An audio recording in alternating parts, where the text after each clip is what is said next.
Gallico. Rich, thank you for joining us. Thank you so much for having me. I'm going to be on screen soon. I'm in a loud place right now, but I'm here to listen and excited to be here. Fantastic. Thank you for joining us. Thank you so much. So whereabouts are you based over in the States? Yes, I am. I'm in Atlanta, Georgia in the US. Nice. Good place to be right now. We just flipped Georgia. Oh yeah, that's right. You did, yeah. So we're going to the Senate runoff now, and hopefully we'll be able to pull it through. So you don't believe in the conspiracy theory then? No, I don't. No, I won't blame you. Rule number one of Zoom panels is let's not talk politics. Oh yeah, let's not talk politics. Oh, so sorry. Although I'm with you, I agree with you. Who started that? Did you start that? Oh my gosh, no politics. No politics. I'm sick of it. It's otherwise you can go down all the rabbit holes in the world, and then it becomes I try to stay away from that as well. Yeah, it's politics and COVID, I mean, it's crazy. Jean-Francois, you haven't got Brexit, mate. You want to try dealing with that? Hi, Steve. I follow this, but I don't quite understand. What is it? You guys, what is this? Secession war? What is it? You're getting out of Europe? Yeah, we already are. We're already out there. We came out on the 1st of Jan. We're now in what's known as the transition period. Period that we're negotiating with the EU so we can trade with them effectively. Okay. I just saw an article yesterday that there was like miles and miles of trucks. I don't know if they were going to France or back, or France going to you guys. I don't know. Both ways. Both ways. Both ways. Okay. Yeah. So are you happy about that? Brexit is something the Brits like, or no? It's like taking a gun and shooting yourself. That's really what it's like. Okay, well, the typical British attitude. I like that. Okay. Total madness. That's my opinion, anyway. All right. Well, look at that. There's a lot of faces. We have Santa Claus. Let me see. We have Santa Claus. And you got the gifts. I see Uwe. I know Uwe. Hi, Uwe. Hi, Jean-Francois. How you doing, man? All right. All right. And we have, do we have a Polish man with us? Krzysztof Gołębiowski? Yes. Is it from Poland? Krzysztof Gołębiowski, yes. It's difficult to pronounce, yeah. Yeah, I come from Poland, yes. I'm in Moscow right now. You in Moscow? Drinking the biggest cup of coffee in the world. Okay. I have a dear friend of mine I've worked for many, many years named Jurek Jednorowski. Jurek, maybe. Jurek, yeah. oh, sorry, yeah. Jurek Jednorowski, yes. Who happens to be a long time friend to your renegade film director, Roman Polanski. I had a great project. I want Roman Polanski to direct, but it's going to shoot in the US, so there's a little bit of a hiccup here. No way.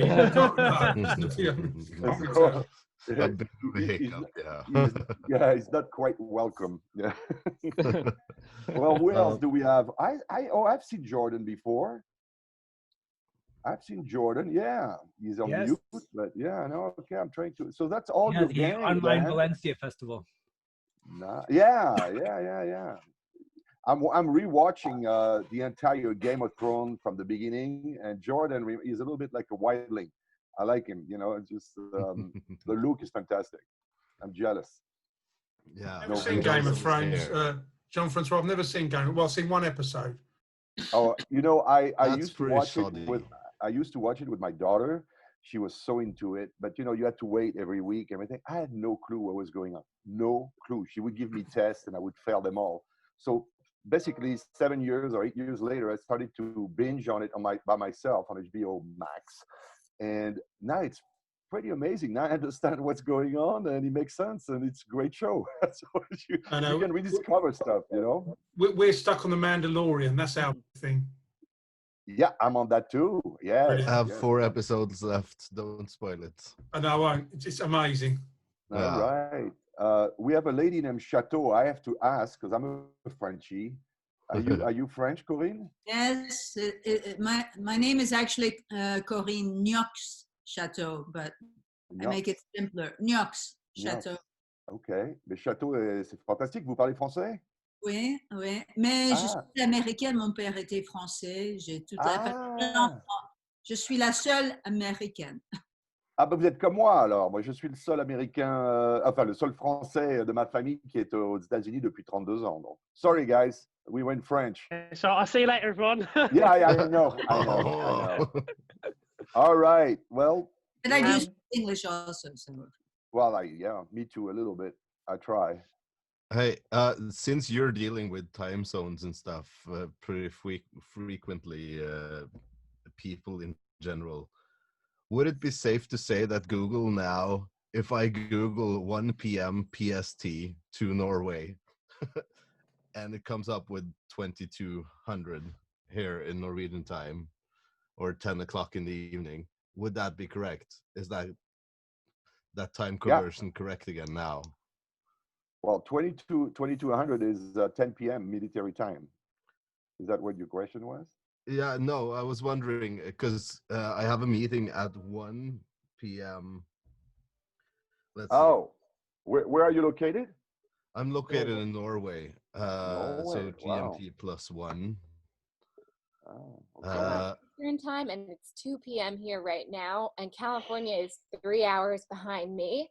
So right now in California, it would be 11 a.m. or 11:07. All right, so it's 2 hours. It's in 2 hours, right? 1 p.m. Well, you should be if you're in Norway. It should be for you like. Yes, 10 p.m. 10 p.m. because it'll be 9. It'll be 9 for us. Yeah. So your GMT +1. So my Googling went well then. It went well. Yes. And hello, Thank Nikita. We have Nikita. I don't know Nikita. Hi, Nikita. Hi, Jean-François. Nice to meet you. J'ai habité à Nice, France pour 3 ans. Ah, bravo, Nice, sympa. But I don't speak very well. All right, but Nice, this is a beautiful city, and you're like you're hop from Cannes. That's great. Yes. Yeah. All right, Monsieur Dan. Yeah, I'm just going to do my. I've got Sorab coming back in again. Go on, Jean-Francois. No, I just to maybe bring a smile to the people here. I'm live from not my home, from a Hotel Hilton room, which is located 2 miles away from my house.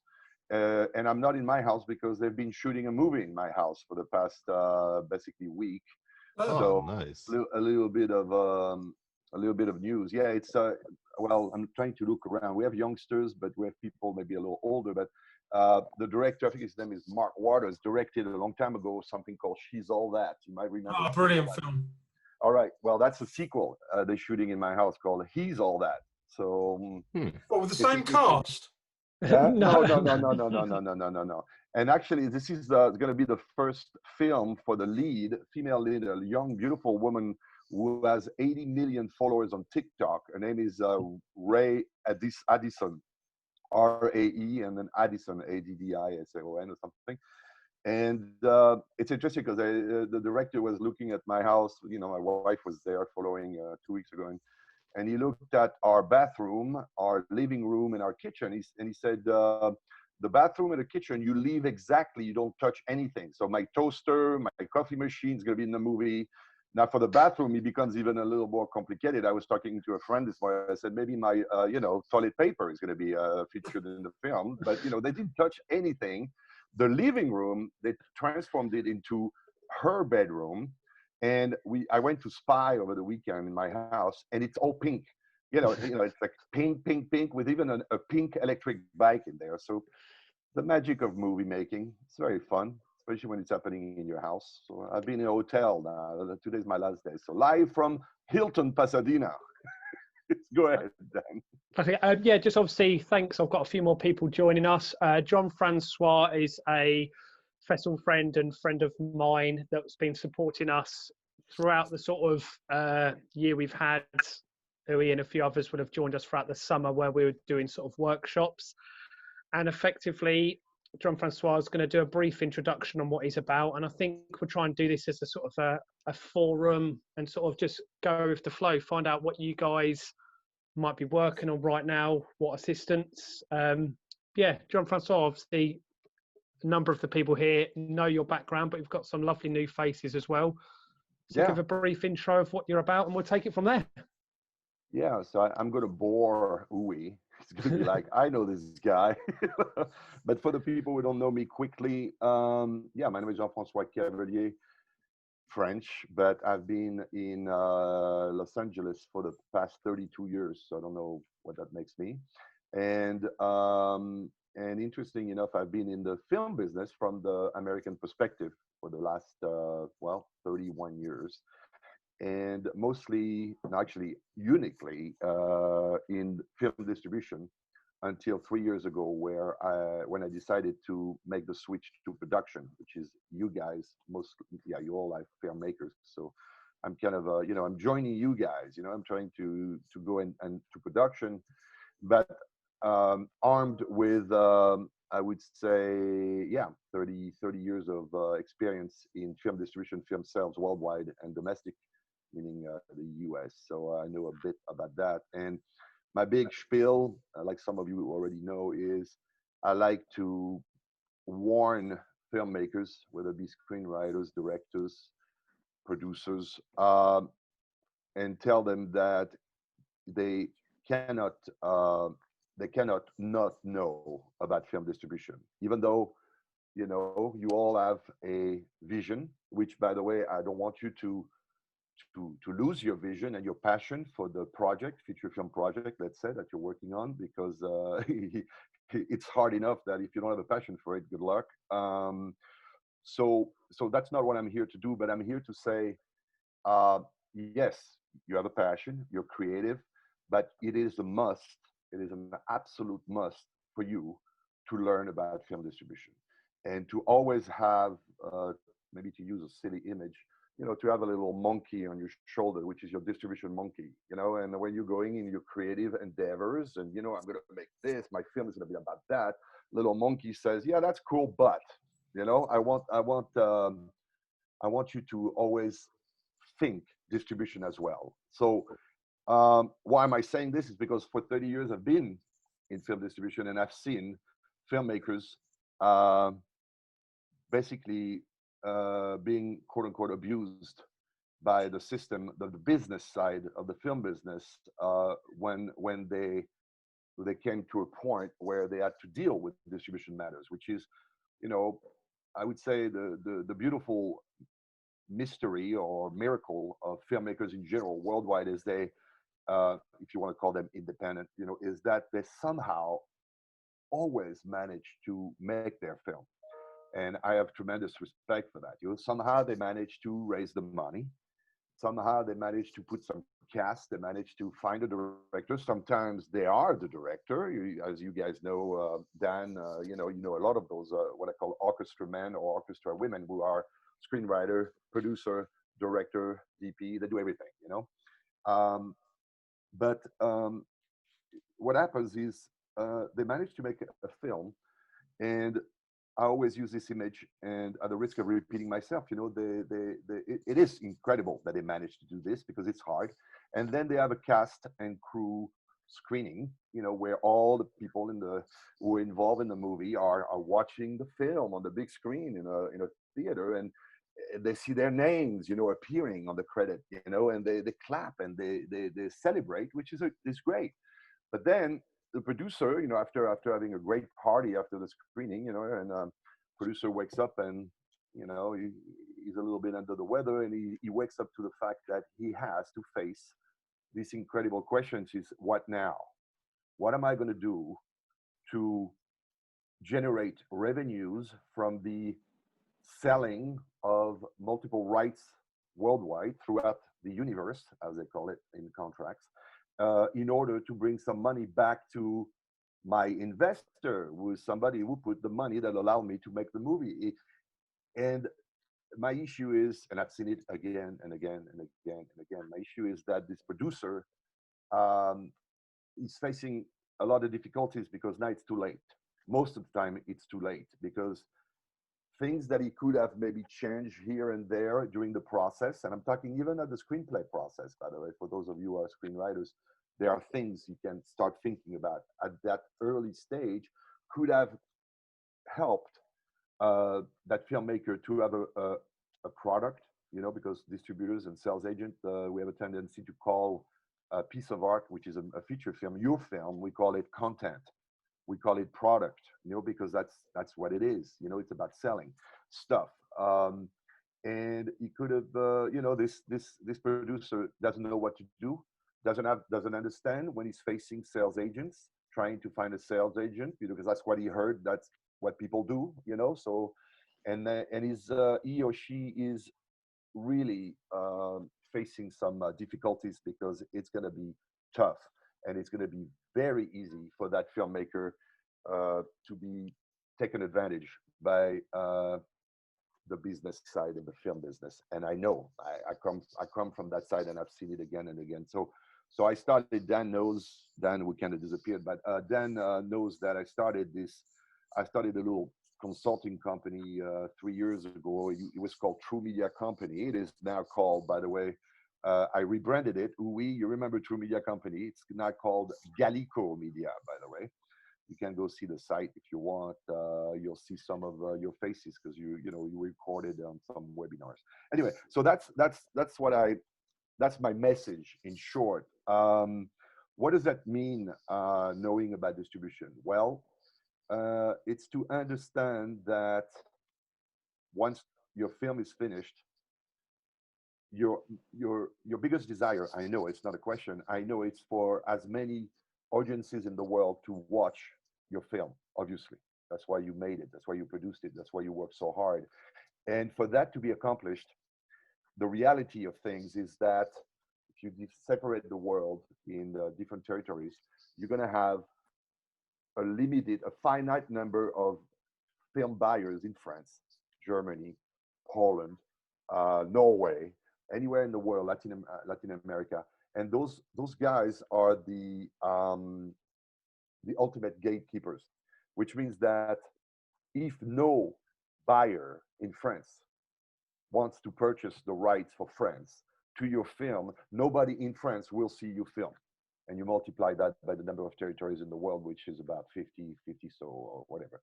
So it is important to think about that, because some people don't think about that. Distribution, I'm making my film, is going to end up on the screen, No, unfortunately, that's not the way it works.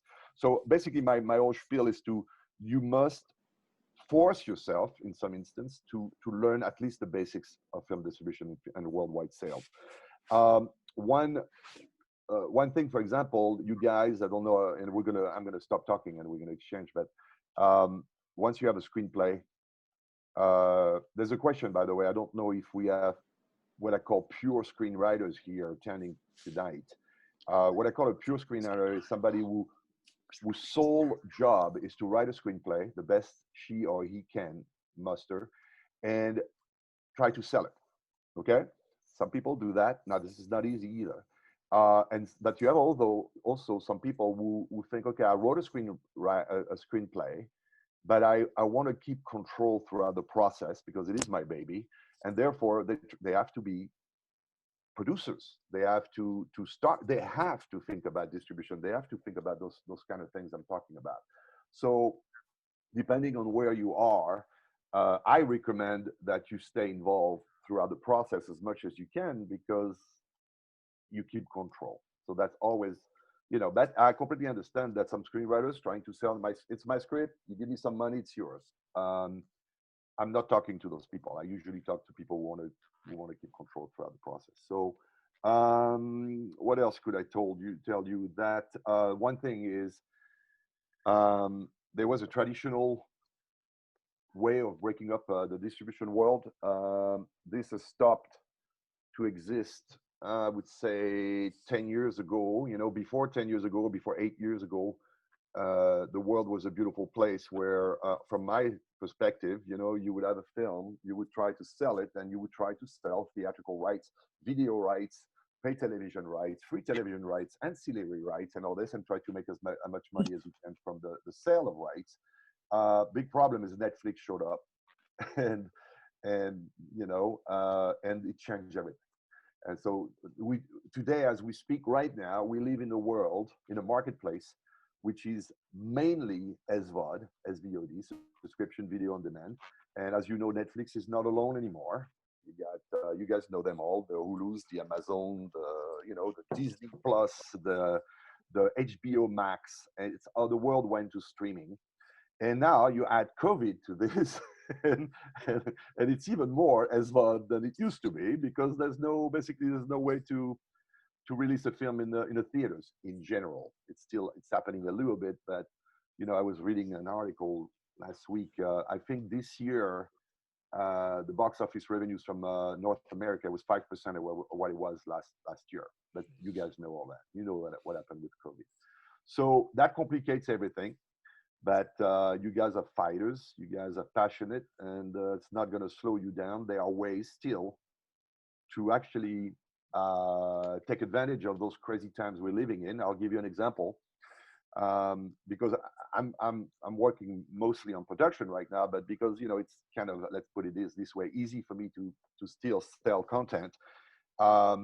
Did a favor to a friend of mine from Guatemala who worked for 4 years to make a beautiful documentary with no money. I mean, I'm talking, I think he raised equivalent of $50,000, and it's a superb documentary called Serpiente Emplumada, which means the feathered serpent, which is about the sacred bird of Latin America called the quetzal, for those of you who know about that. Anyway, I've tried here and there to help him and sell it. I could not give it away, And it's in Spanish, guys, so Spanish with subtitles, which makes it even more complicated.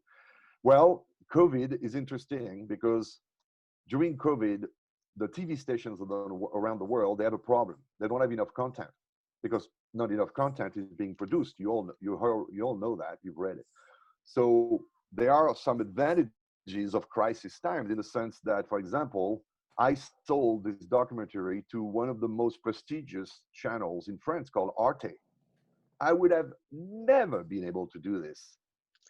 I did not bid for COVID and the lack of content. So supply demand, you know what I mean? So I'm just trying to give you a little word of hope.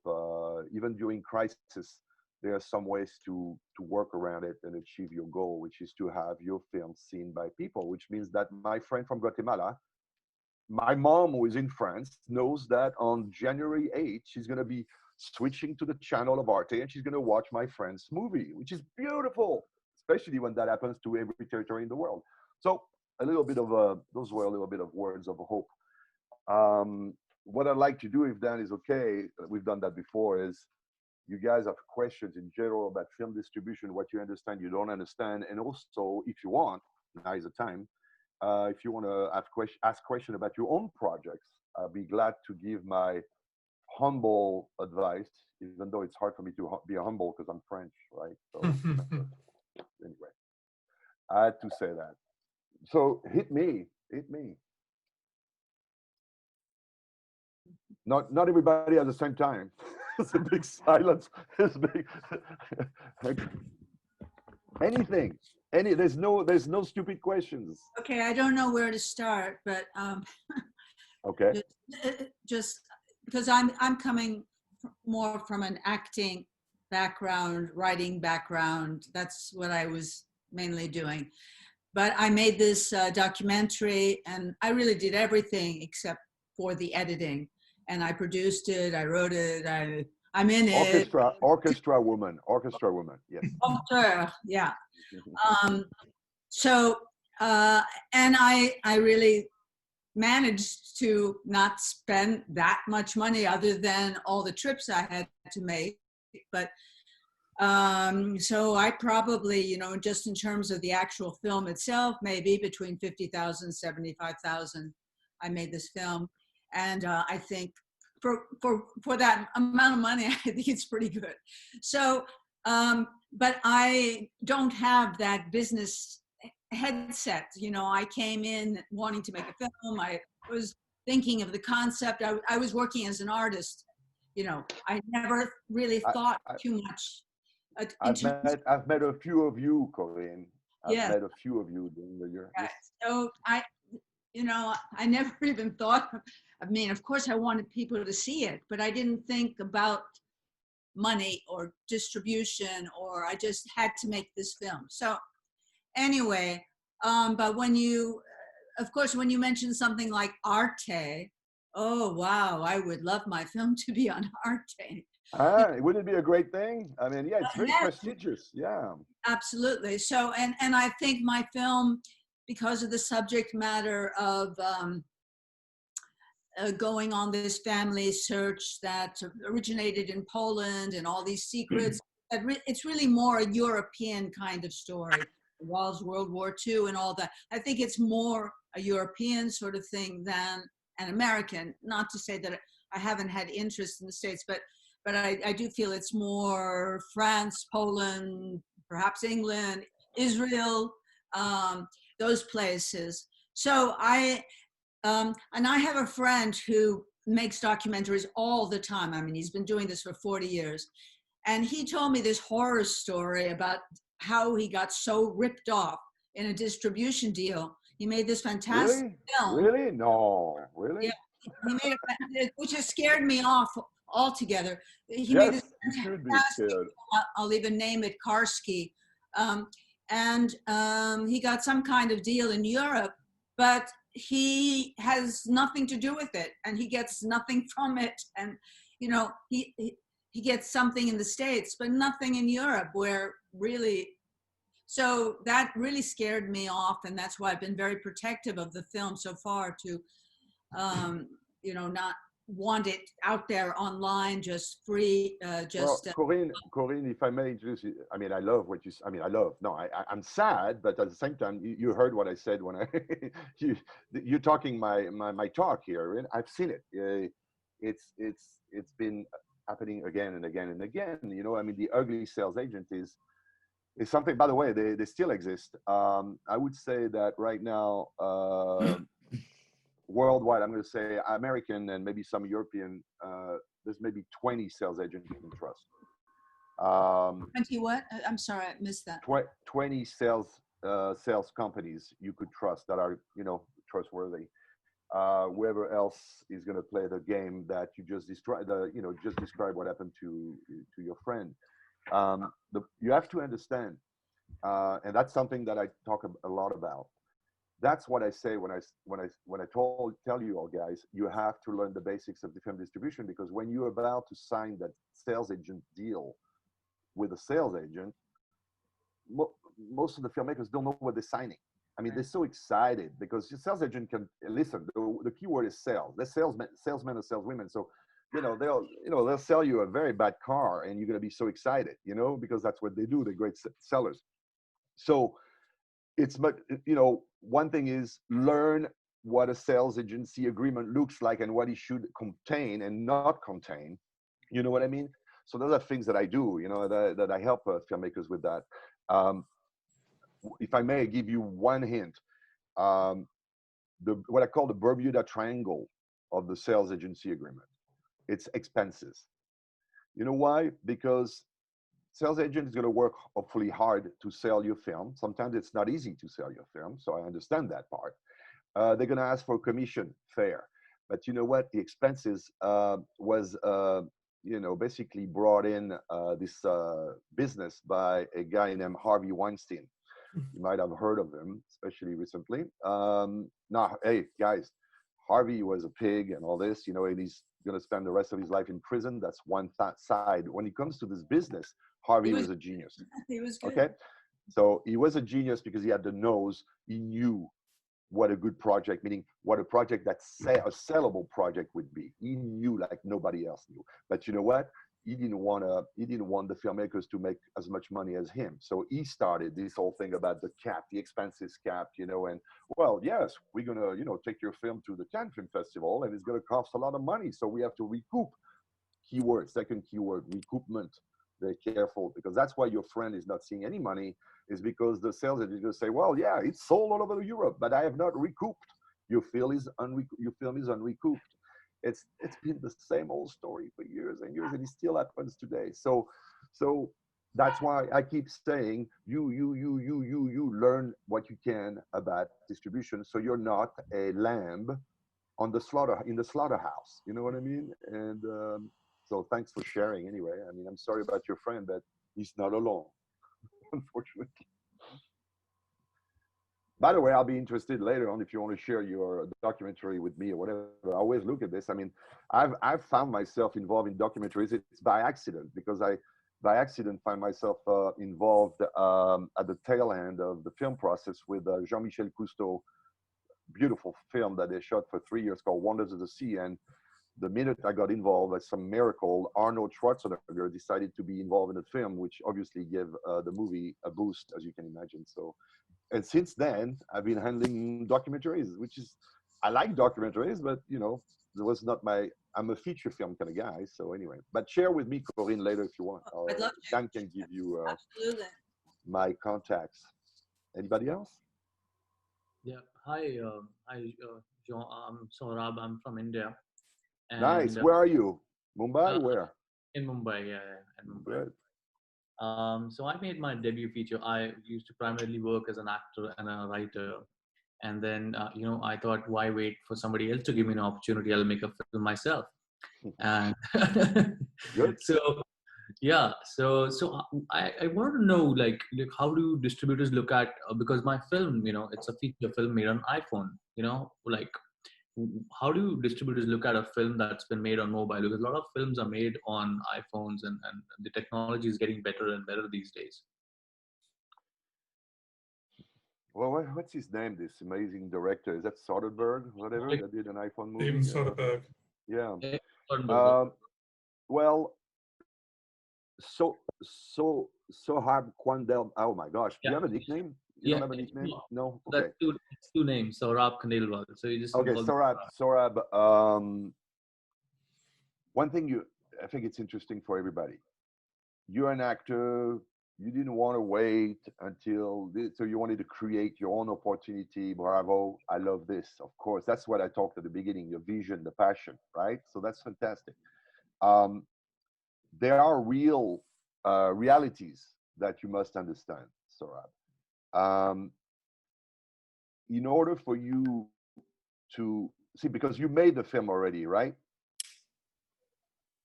Okay. So that's what it is. You made the film. That's what it is. Okay. So it's I'm going to venture that you didn't spend much money. But I'm going to venture that you're a very talented director and it looks good. Okay. And I'm going to ask you what the marketplace is going to ask you, sir, which is, who is in your movie? Which cast? What cast do you have in your movie? So, okay. So you know, I wanted to make a film for the international audience, you know, because unfortunately, you know, like when people think about Indian filmmakers, it's all about Bollywood and a lot of sing-song musicals, you know. Yeah. So my film is about an Indian guy and a Spanish woman. You know, they're meeting on the last day in Mumbai, and so my whole perspective was to target people, you know, not just the Indian audience, because of course that's important part for me, you know, because I want to be making films in India, but also to be able to reach out because the kind of ideas that I had, you know, or the exposure that I had was to be able to connect with the international audience. And so my protagonist is somebody who's visited India, and anybody who's visited India could relate to her, you know, or what she goes through. I don't know if you have ever been to India. You know, there's a lot of fascination with the white skin over here. You know, people. I've been to Bangladesh, Sora. Believe it or not, I didn't go to India. I went next door, Bangladesh. I shouldn't have gone there, by the way. But anyway. Yeah, did they treat you like a celebrity over there just because you're white? Because no, it was another business, and I went there, and it was not fun. I want to go to India. So, yeah, Saurabh, you want to, again, I'm going to start with the facts that I exposed at the beginning, which is now that you've done your film, well, you want as many people to watch it, yes, aside from your family, you know, okay. Well, okay, so now you have to face realities, which is, what does the marketplace, when I mean the marketplace, Saurabh, that means, for example, a film buyer in Spain. Is that person, she or he, going to be interested in putting money to buy the rights, all rights for the territory of Spain for a certain number of years for your film? What is it called, by the way? Oh, by the way, your film, is it in English? It's in English, you know, partly. Okay, well, that's good. there's very little Hindi. Hindi is the main language over here.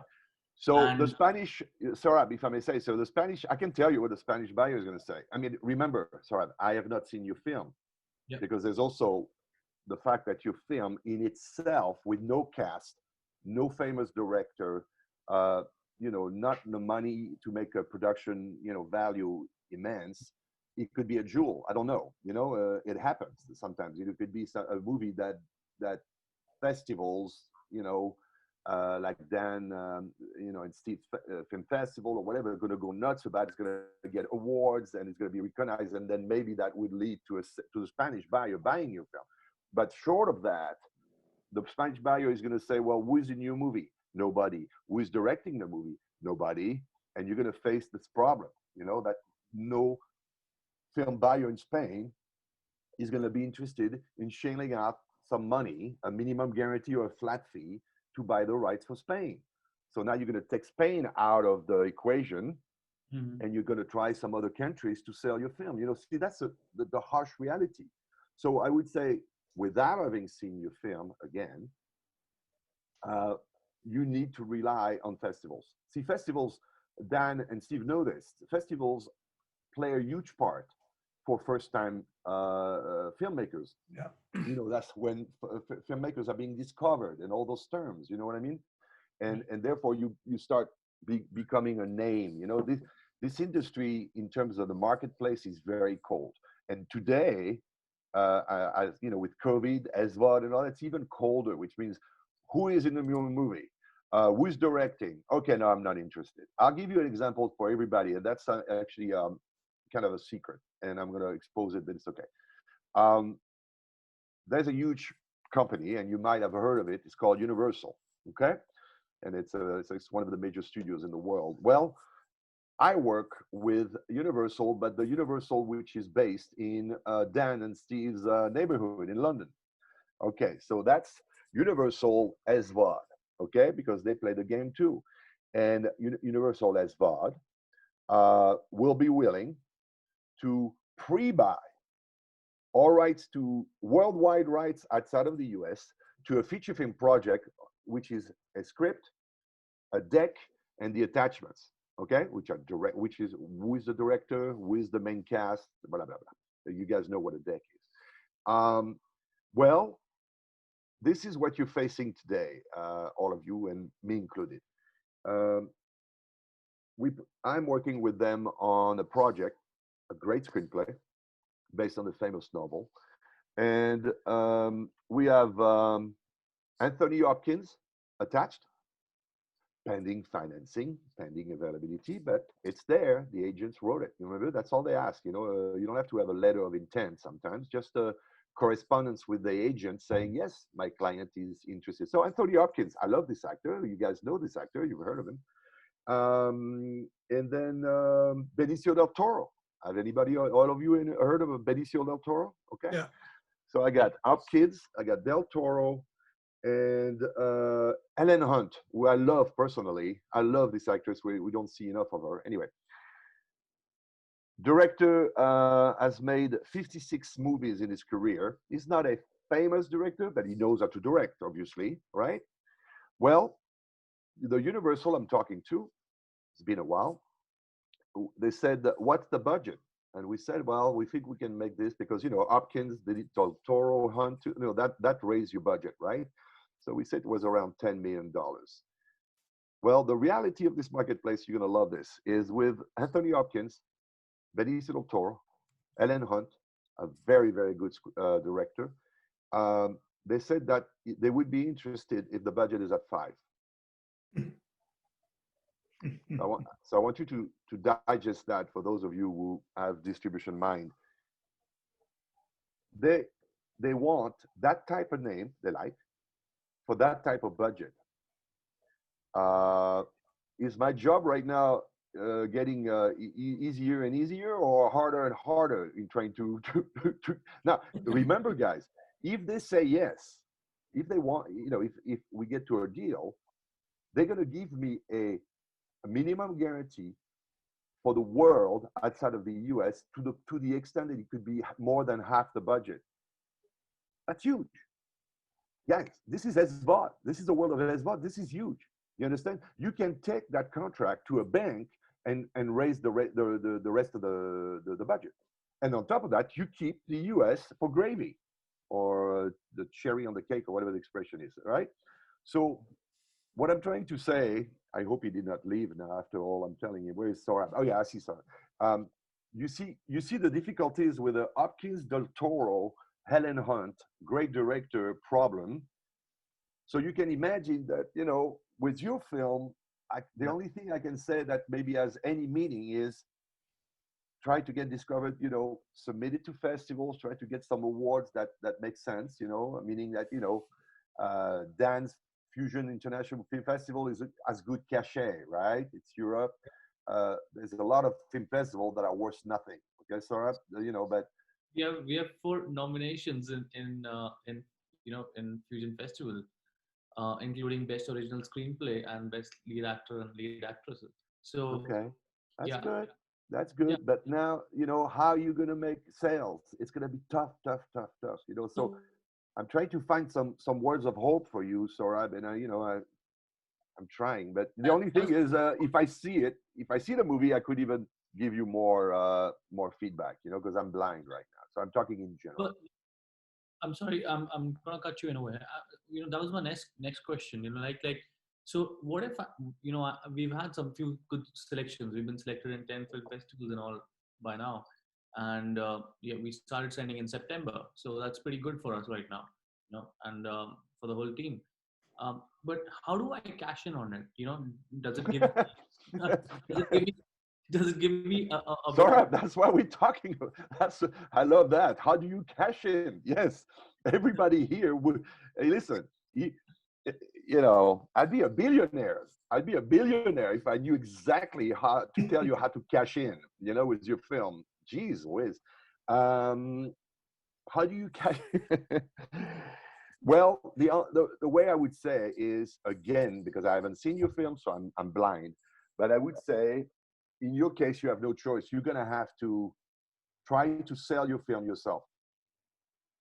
Aha. Okay. So, you know, you're looking at me going, wait, are you crazy?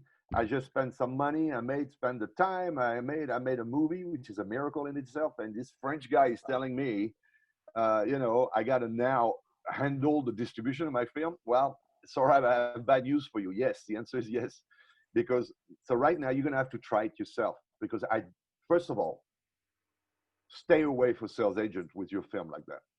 Okay? Because again, I haven't seen your film, but from what you're telling me, there will be some sales agent that they're going to look at you and Sorab, I love your film, you know, this and that, whatever. They're going to steal your baby. You know, you're not going to know what they're doing with it. If they make $10, that won't be $10 in your pocket. You know what I mean? So I think it's a good time for you to welcome to school, Sorab, the School of Film Distribution. Time for you to learn it by doing it. You have a film and you're trying to cash in. You're trying to sell the rights to your film. Learn it. I can give you, you know, later on or whatever, 1 or 2 ways to start doing that. But I think you're a good example, unfortunately, of the difficulties of filmmakers, you know, when they're trying to cash in. We all want to cash in. I agree. Anybody else? I know Uwe is trying to cash in. I'm even familiar with some of his projects, right? I think Ariana, did you put your hand up there? Hi. Hi, I just wanted to ask you a question too. I'm kind of in a similar situation to what Corinne was saying. I made this film. It's my first film. It's a short documentary, and I've had like some really great success with it over the past year. It's been in about 30 film festivals and won about 18 awards, and I'm very like happy with you know, I actually never even really intended for it to go this far. But I was wondering, as far as distribution, I'm very new to this too, and I was wondering if there were any like amount of steps that you could say where to begin, and kind of, you know, just give me like a place to start. You say it's a short format? Yes, it's a short documentary. How long? Oh, can you hear me? Yes. How long is your film? Oh, it's 6 minutes. a short. Okay, so usually I can see your name, so now I don't see your name on the. What's your name? It's Ariana. Ariana, sorry. So Ariana, so short. So the shorts are different. There's no distribution for shorts. That's not true. I'm going to say there's a tiny bit of distribution opportunities for a short, whether it be a documentary or a short feature. And you would have to look, but I think there are two, basically in the US, I think there are two companies that could, pay you $2,000 to $5,000 for the rights. I think they were both in New York. I would have to look at that, okay? Because it's not I don't do short there. So that's the first avenue that you look at, because you like Sorab, right? Ariana, she wants to cash in. Can you disclose how much money you spend on your 6-minute short? It was a pretty low budget. What's a low budget? They have $15 million low budget films. So that would be a high budget for me. Depends who you talk to. So. Probably between about maybe 15,000, between 15 and 20,000. This is the documentary that I created is called The Story of Courage. I'm a writer, and it's about my story with my rare metabolic condition, which is a very rare medical condition. And I wrote a children's book that's for children with rare medical conditions. And so the story that I was able to tell in my 6-minute documentary, I actually created it initially for a medical conference that was for my rare metabolic condition. And then it kind of has had this second life, and I'm thrilled just for it to be able to grow through film festivals. But I'm just kind of curious if there's anything further that I can do with it to continue its growth. And even if it was not something for money, like even if I just would like to get it out there, like I'm not trying to make a huge amount of money on this film, but if I could get it to somewhere where like maybe it could be in children's hospitals or just somewhere. Of course. I mean, you're talking about that's another topic. I'm just going to jump in, Jean-Francois, quickly, obviously, because you're talking about the actual distributors. Ariana, you should have been on our last chat with FilmDo, because they're a VOD platform that curates short films. Oh my gosh, what are they called again? It's FilmDo. I'll email you after this, but obviously the avenue that, and I know obviously Uwe and a fair few people that are here were with us, that's the exact sort of thing they're looking at. The reality is, with the world that Jean-Francois is dealing in, major distribution for short films, it is a tricky one, because obviously what you're going to do with it. But FilmDo is a VOD platform. They look to monetize short films. So yeah, you missed that one, but there is an option from our side. Obviously, I know Jean-Francois may say that there is other additional ones, but there are platforms out there where... That platform that there, I mean, there was a big one, if I may interrupt, and I think, Ariana, it's important for you to know, and everybody else. There was a little company that raised $2 billion, and it was called Quibi, and it lasted 6 months. so it was only for short. I don't know if you heard of all this. This huge company called Quibi. What was that? Katzenberg and Meg Whitman or whatever. They raised $2 billion to do a streaming platform for short features only. I mean, for short everything only, because people don't have the attention span. Well, that's it. You can take that one out of. Unfortunately, they just went bankrupt, so they just closed. So, but there's still some. I would say, Ariana, yours is so. You were right when you talk about hospital and children and all this. This is, to me, this should be your only focus. Whether it's being, I mean, no, you can put it on FilmDo and all that. That's great. There's a friend of Dan, you're safe and all that. But I'm saying, you spent your money, first of all. So you broke the golden rule, by the way, Ariana. Oh, no. So I'm going to ask you to never do that again, okay? It's like Sorab, you guys, the golden rule is never use your own money, okay? So but we'll talk about that maybe another time. So maybe one of the two goals, if you could recoup your 15 grand, that would be cool. I'm waiting for you to say yes. Oh, yeah. Yes. Okay.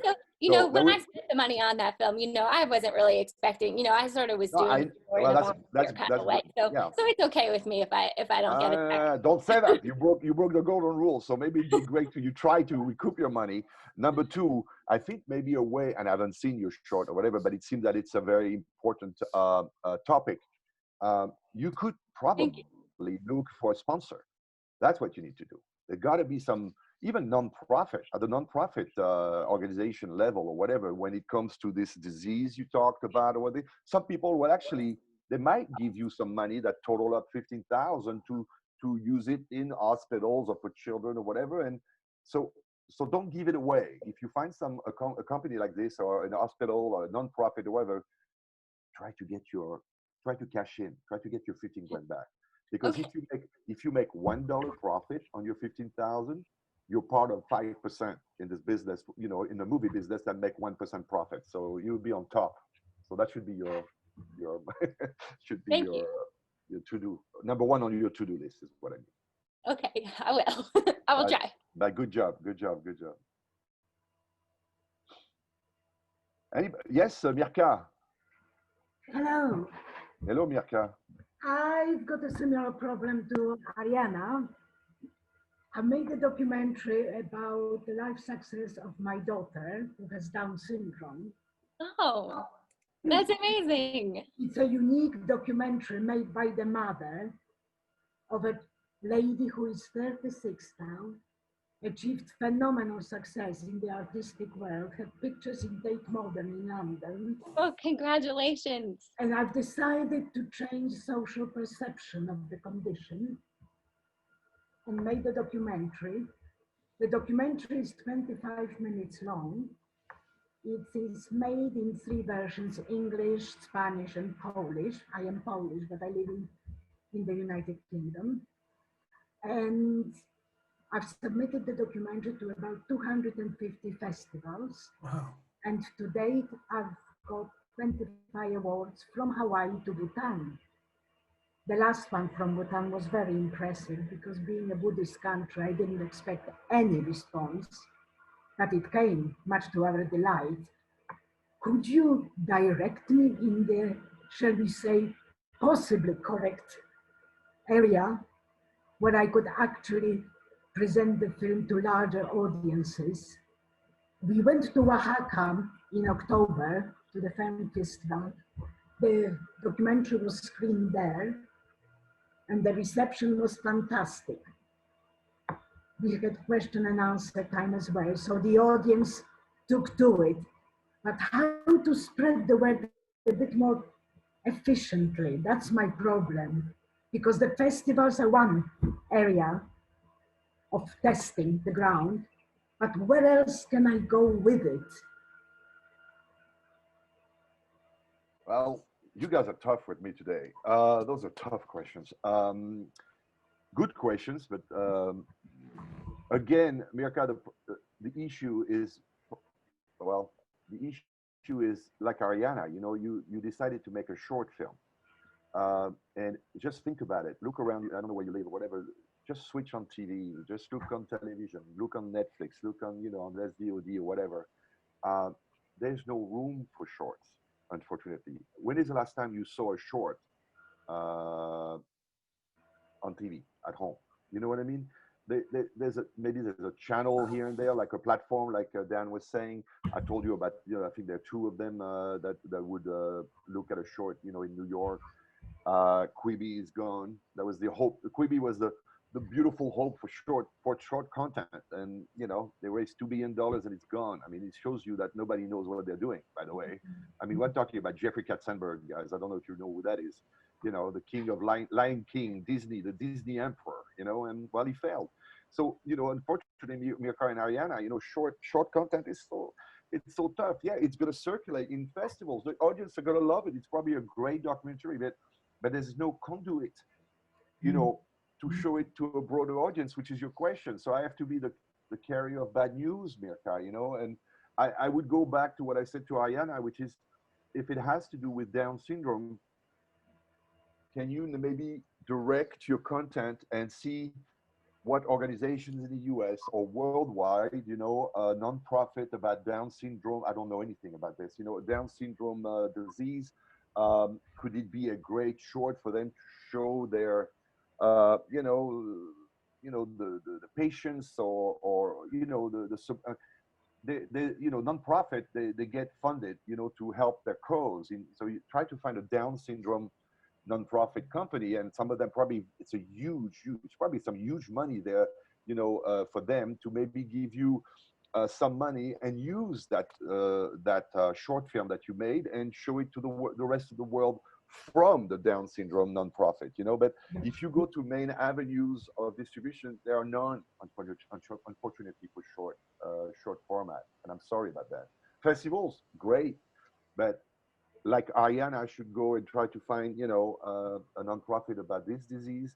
You should do the same Down syndrome. Now, you know, the disease you're mentioning is, quote unquote, forgive me, but it's more famous than the one Ariana was talking about, you know. So maybe there's bigger access to bigger nonprofit organizations about Down syndrome. I do not know. That's not my specialty. Thank you. Short format is tough. Short format is a little tough. It's a great display of what you can do as a director or an actor, you know, Ariana and Mirka. Then maybe you can go next time, use this to say, listen, I want to make a full feature film documentary. And look, I've done a short, and it was great. I must admit, I've approached a couple of companies regarding the feature film. Good. I know that there were lots of films made, the feature films in America, yeah, with people with Down syndrome and people with autism. Okay. But I haven't had any response. Okay. Well, one advice to everybody attending here when we talk about documentaries, please listen to me on this one. If you are getting ready to, you want to write, produce, direct, or act into, or not act, but you know, you have a documentary project that's close to your heart, please do not go the avenue of a feature-length documentary. Go for 1 hour. Go for a 52-minute, by TV standards, a 1 hour TV format, which is 52 minutes. Please. We've had that conversation again before, but Dan remembers that. Don't go feature-length documentaries. It is so hard. Where if you make a 52-minute, you have all of a sudden, even if no Netflix, no, you know, any of the streamers don't want your product, you have all the television channels in the world that could buy it. Please remember that, 52 minutes. For you documentary filmmakers. Thank you. A free advice. Anything else? That's all, thank you very much. No, thank you, Mirka. I have a quick question. Yes, Nikita. If, for instance, I made a romantic comedy that's about 24 minutes long. Can I, if I want to expand that to a feature or to a television series, can I use my short as part of my pitch to a distributor and say, this is the kind of work, but it will be expanded, you know, along with the script for the expanded version? Yes, can I get distribution? If I get distribution, then maybe I can go and get some well-known actors. Yeah, well, that's a great question, Nikita. The answer is yes, but the answer is followed by a question. The short film that you made is a great way to show what you've done, right? But you got to be sure that you want to show that short. Let me explain. Okay. I do not know. I haven't seen it. You know, if your short film is not, Nikita, it's not good. If it's not good by many you know reasons, for many reasons, then you're gonna be shooting yourself on the foot, because you're gonna be using this to pitch the feature. You know what I mean?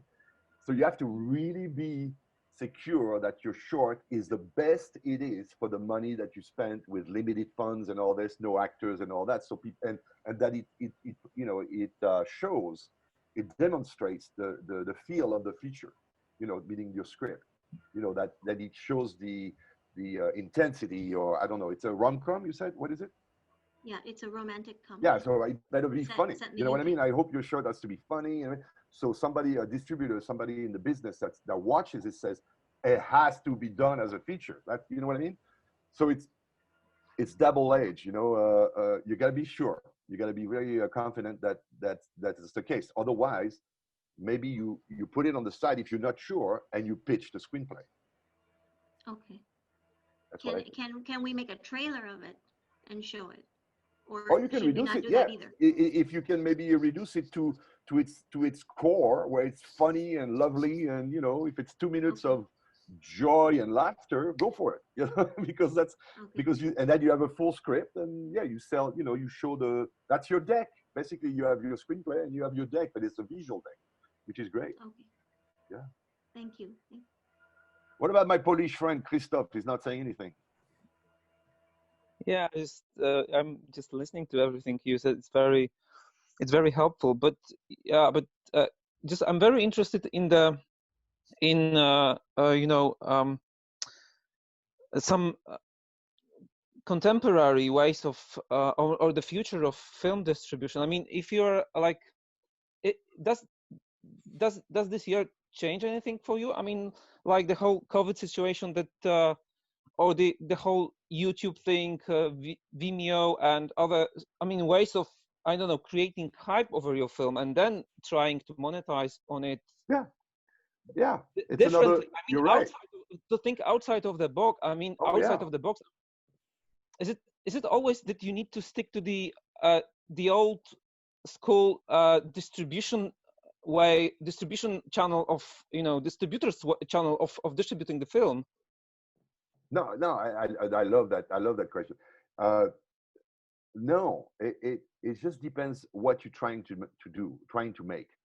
If you set yourself, I'm gonna manage to. My project is a $5 million US budget film.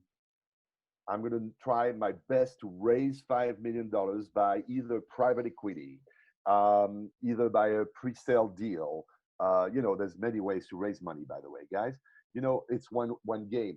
But if you're like, I'm gonna make my film with my iPhone, and it's gonna be the best film. I'm gonna get the most clicks, because you're talking about the click business, Christoph. You know what I mean? Yeah.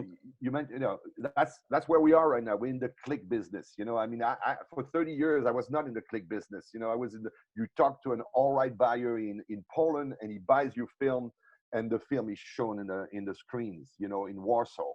Okay, you're right. It's taking a different shape, and COVID accelerated that. So yeah. Now I'm going to tell you, Christoph, is yeah. Everybody here knows that you can shoot your movie and put it anywhere you want. I don't care if it's YouTube or yeah, you have Vimeo or whatever. But now my question is, now it's called, that's what I call the democratization, the ultimate democratization of content distribution, which is why are people going to click on your content, which is part of 1 million or 10 or 100 million other contents floating on YouTube? Now it's marketing question. Why is your content going to be seen by people, and people are going to click on yours? Because, you know, it's going to be lost. You know how many millions or billions of hours of stuff is on YouTube. So how is Christoph's movie gonna pop up for somebody to? It's all about marketing. What are you gonna do? So now I'm older than you. You pretty much you probably know about all this stuff about SEO, search, you know, search optimization and all that stuff. You know, marketing online and all this. I'm actually working with a huge company in LA that's doing this. So your question is good. It's the democratization, Christoph. You know, how you going to make your content, you know, clickable by people? It's so hard, also, you know, as well. Yeah, you're right. Yeah. But maybe, listen, you're the young one, I'm the old one. Maybe you have the solution. I don't have it, except that I want to work with that company that I described. I'll tell you, by the way, that company is in Los Angeles, and what they've done recently is have you guys heard about Trailer Fest, the music festival? Trailer? No. Okay. Trailer Fest. Okay, Trailer Fest hired that company I'm working with, and they said, yeah, you know, it's COVID time, we cannot do other festivals like Dan is doing right now, you know, online, you know. and they said, could you help us, bring some people attend this virtual? This company, you can check it out, by the way, it's called Sensei, Sensei. They said, no problem, we'll do that for you. They brought them 158 million pair of eyes. Wow. Christophe, I repeat, 158 million pair of eyes. Hey, imagine Dan. Imagine Dan. Dan is going like, oh my God. Yeah. So there are companies that that's what they do. And it's all AI. It's all artificial intelligence, by the way, Christophe. Those guys know how to, it's insane. I hardly understand it. I just love the result. But that's, I think, what we're talking about is that companies today, like Sensei, that's what they do. They can take your content and make it seen by hundreds of millions of people. Now, for a fee, you have to have the money for that. I think that's money well spent, I'd say. So sorry, we went on a tangent, but it's a great tangent, Christophe. Yeah, this business is completely redefining itself as we speak. You see, because we didn't start anything, about distribution, anything. We have a film made. This is like this is our first film festival, and unfortunately online. But the thing is that when people see our, I don't know, like a teaser or something like that, they want more. They ask when they will be able to see it, and we respond like, first we have this festival circuit, then we just maybe we'll find a distributor, things like that. We don't have a plan yet, but but some people say, why won't you put it online, like for 1 zloty per view, and then you'll make like, I don't know, 10,000, 100,000 viewers, things like that. I don't. So I'm trying to change my perspective on the film distribution. In this case. So if we should still stick to this same old school model, so in those times, if it's so, what's your view on it? Christophe, is your film, what language is your film? Polish? Yes, it is Polish with English subtitles. Okay, so why don't you just forget about the world right now, reduce it to your country, and I know I'm familiar with Poland as a territory. Have you tried to find a buyer in Warsaw? I can put you in touch with my friend Jurek. Yeah, not yet. It's a very fresh thing. Yeah. I'll put you in touch with my friend Jurek. He's been a buyer for Poland for 35 years. He's even older than me, but he knows his business. That's Roman Polonsky's friend that I was talking about at the business. Okay, thank you. So you contact me or through Dan or whatever. Okay, thank you. Or you send me a link that you want to show me to me only, and I'll share it with Jurek, and then you guys can speak Polish afterwards and see what you can do. Maybe he has some ideas in Poland. Start with Poland. Yeah. It would be great. Yeah, it would be great that your film be seen by the way. Actually, Polish people. At the moment, we because we featured some comedy scene stars in Poland.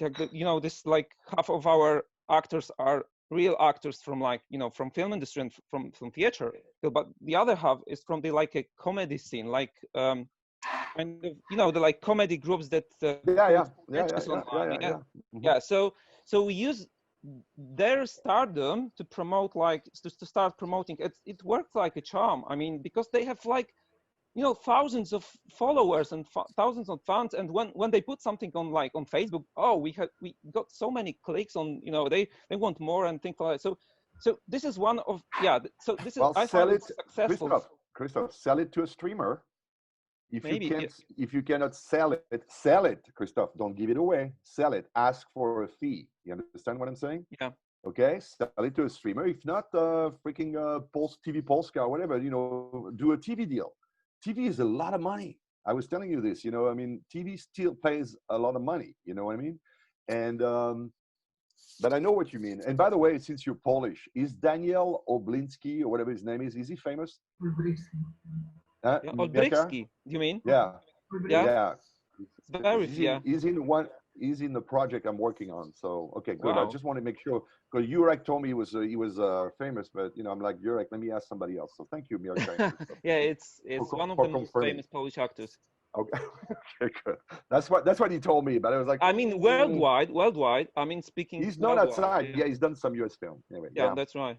But Christophe, your question is a $10 billion question, and I unfortunately, do not have the answer.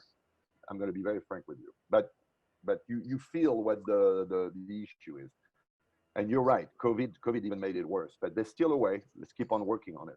There's a way. There's always a way. But do you know like any examples of like self-made distributors that took the advantage of this new, let's say, new way of distributing or making people aware of your film? I mean, or if it's just an illusion that you know what I mean, that you can create a hype and you can the content must be good, I mean, but you just help it with the with that what you called this modern film democracy, distribution democracy. But I don't know of any examples. It's a great question. I was just going to jump in quickly. Christophe, I think I said it on our networking chat on Monday. You guys can't make the films and expect the hype to come. Social media is, to an extent, free. I know Corinne's got Safer in Silence page. Now Ariana's active on Instagram and sort of we communicate and connect, and Twitter. And I gave an example of that film, which again, film subjective. In my opinion, it wasn't great, but these guys worked and worked, got up to 150, 200,000 followers on Twitter. And then they went down the route and said, this is our audience that's built in. Would you give us distribution? And they did. A lot of people, there's hundreds of videos on YouTubers about filmmakers that are on this level that are looking at self-distribution, getting their film on Amazon or different platforms out there. You've got to look at if you want it to be commercially viable and make money, or like Ariana and Merca that want to actually spread the message, and Corinne for that matter, I know we spoke about that on Monday, that you just want to share your art, and if any money comes back, it's a bonus. I know from Jean-Francois, that's the golden rule. No, you've got to make it from a financial point of view, but it is, you've got to put the work in. You can't sit there, and especially when social media, it's at your fingertips, whether it's you, whether it's someone else. You've got to be getting as much content and excitement about your project, because if you're not getting excited about it from all the little things, why is anyone else?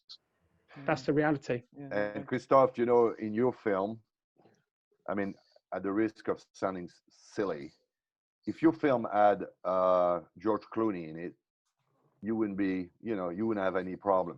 See what I mean? Right. You always go back to basics at the same time. You know what I mean? So you don't have George Clooney, therefore you're going to find some ways thinking outside of the, like you said, outside of the box. And Dan gave you example. There are people who are doing this. It's hard. It's hard because it's new ways. Now let's hope, all of us, please, let's hope that soon enough, maybe 2022, we can go back to the big silver screen and we can go back to this distribution in the theaters, which is what I miss the most. Because Christophe, in a non-COVID world, you could forward your film and have people come and pay tickets to watch your film on the big silver screen. Would that be great, right? And it's been done. So we have to wait for COVID to go away. I cannot wait. Yeah, you're right. This is the greatest. Without a mask, no mask, to watch, like we used to do. Yeah, for a filmmaker to actually meet the audience, even in a film festival. Yeah, that's the best. Greatest. It's the best. Yeah, award. Yeah. Let's say 2022, maybe, guys. I think that's going to come back. Hopefully, next East Europe Fusion Festival will be. I've been trying to be optimistic about this. You don't think that could happen in 6-8 months? No. I'm trying to win my bet, so I'm saying 2022. No. You might be right, Corinne. I don't know. I just know when I'm gonna feel okay to go in a theater with no mask. For me, it's around 2022 right now, the way things are going, because I'm scared of this darn thing. So maybe I'm wrong. Maybe guys, people are still going to the theaters in the U.S. My friend Guy Botham, who is the head of a big studio here named Solstice Studio, he released a few months ago Unhinged with Russell Crowe. I don't know if you heard about that, Russell Crowe play a guy who's going through a road rage. And they released it theatrically in the US during COVID, and they made $5 million box office. So that means that a lot of people in the US went to see the movie in the theaters, which is very surprising to me, but it did, so. Ladies and gentlemen, obviously, just because we've had, and I've put in the chat Jean-Francois' website, Gallico Media Consultancy. Do reach out. There's additional services that Jean-Francois can offer, and I know through our introductions, you're working with some of our other filmmakers. Oh yes, yes. Trying to fund projects. So from our point of view, it's always sort of success stories. People can email me. I mean, there's a company out there called Boulder Creek Entertainment for Ariana and Merca, and they sort of focus on educational documentaries. You're looking at starting points. Honestly, Google and actually looking at these companies on social media. Just drop me an email, and if I can help you, I can. But there are companies out there, and especially with the education, getting into hospitals, trying to spread the message of your films. You've got to can't look at the bigger picture of the Russell Crowe type films. You've got to find a niche marketplace just to try and get some exposure, and then who knows what will follow. Could you mention one more time? Oh, sorry. What was the name of that one company that you mentioned? One I meant is called Boulder Creek. So BOULDER, and then Creek is a company that I've seen. I've had conversations. They sort of look at sports and sort of science and educational documentaries. But yeah, from our point of view, thank you everyone that's joined us. Tomorrow we've got our final panel with Rebecca Louisa Smith, who is titled as the Film Festival Doctor. She looks at festival strategy, which is obviously regards to getting your films rather than the shotgun approach, where you can submit to lots of festivals, which some of you may be doing. It's just sort of it's the service she offers, but it's actually just a conversation about approaches and getting your film ready for festivals. That's tomorrow at 5:30 GMT UK time. And then tomorrow evening after that is the second version of my quiz night, which is good fun. Which was good fun last time. Steve apparently got robbed, and he's still crying about it. I was robbed on the last one. Okay, Trump. Okay, tell them what the question was, Dan. No, because I want to go and get some dinner. So,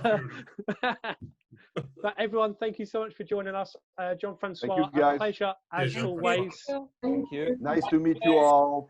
Nice to meet you. Keep supporting Dan and Steve. They're doing a great job. Thanks, guys. Okay. Thank you, everyone. I hope to see some of you tomorrow. Yeah, take care. Bye. Bye. Bye-bye. Bye.